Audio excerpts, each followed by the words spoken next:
Selamat pagi Bapak Ibu, terimalah salam sejahtera, salam.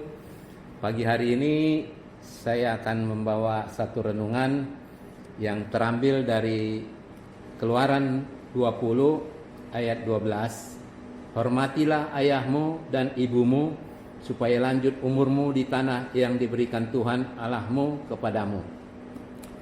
Bapak Ibu yang dikasihi Tuhan, tema renungan saya pada pagi hari ini, hormati dan kasihilah orang tuamu.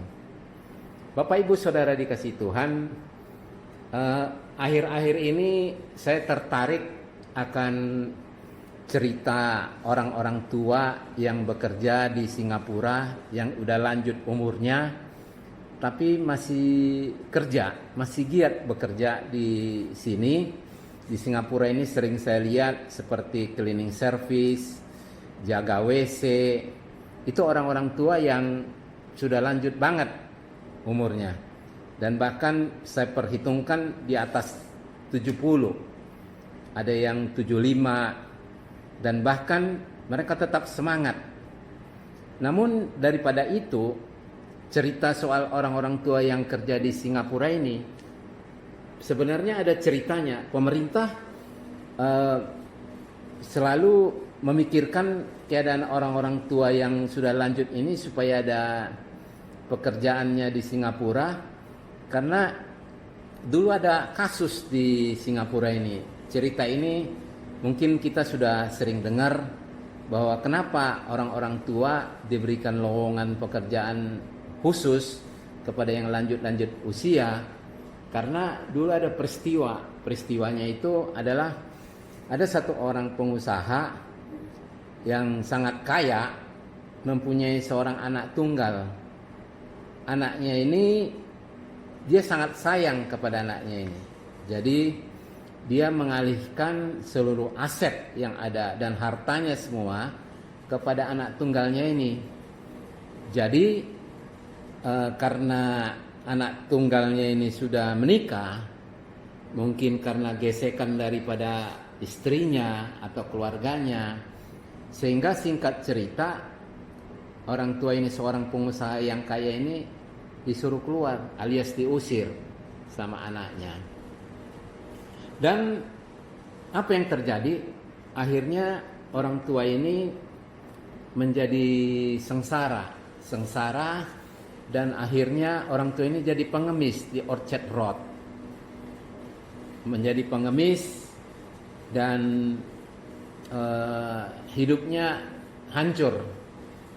Namun di saat dia mengemis, tiba-tiba ada rekan temannya usaha dulu, mereka sama-sama pengusaha, lewat, dan dia memperhatikan pengemis ini, kayaknya dia kenal. Dan akhirnya setelah dia perhatikan, dia desak, akhirnya dia ngaku bahwa dia adalah pengusaha yang sukses dulu. Singkat cerita, urusan ini dibawa ke Perdana Menteri Lee Kuan Yew, dan diceritakan bahwa anaknya ngusir dia, aset-aset sudah diberikan, sehingga dia jadi pengemis. Akhirnya Perdana Menteri Lee Kuan Yew mengambil semua aset-aset itu, dan bahkan memenjarakan anak itu, menahan anak itu, sehingga terbalik akhirnya diberikan kembali semua aset-asetnya kepada orang tua ini, pengusaha ini.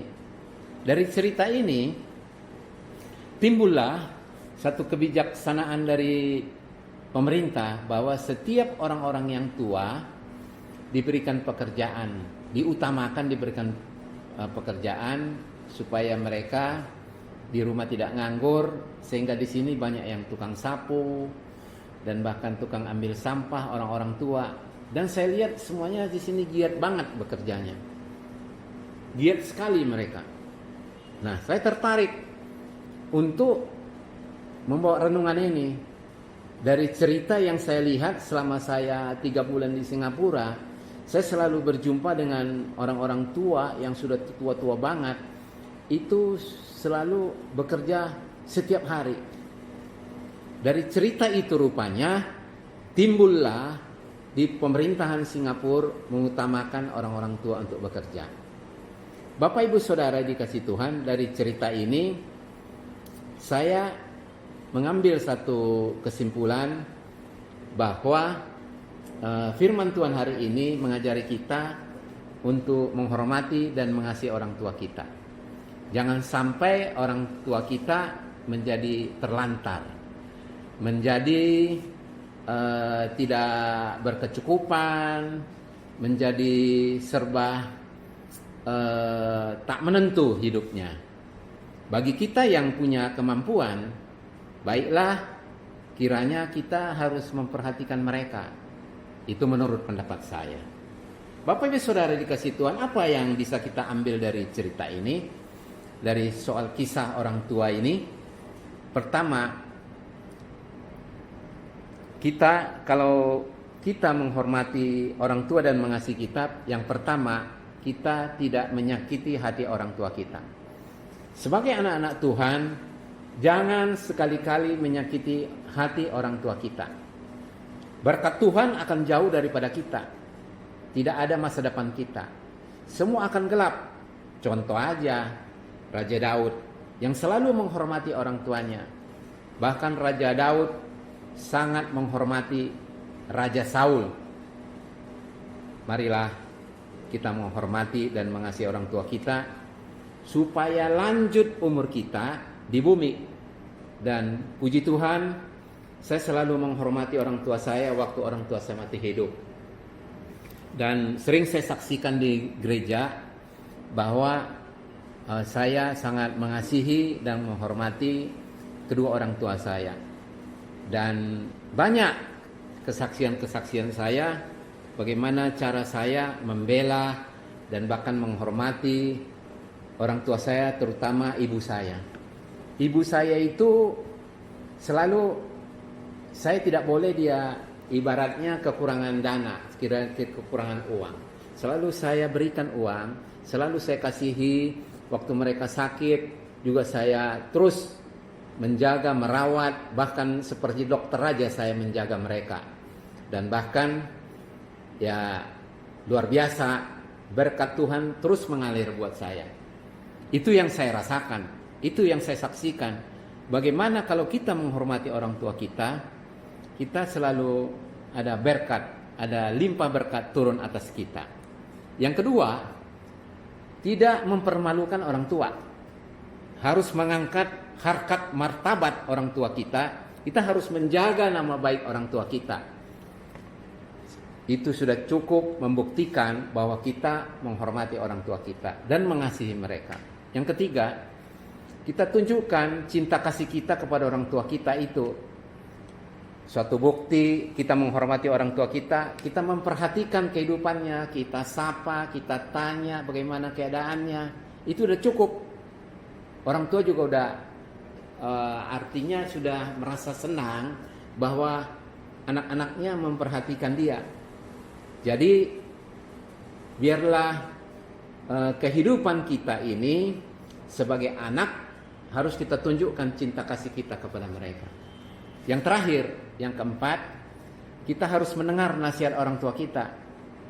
Tidak ada orang tua yang tidak sayang sama anaknya. Semua sayang sama anaknya.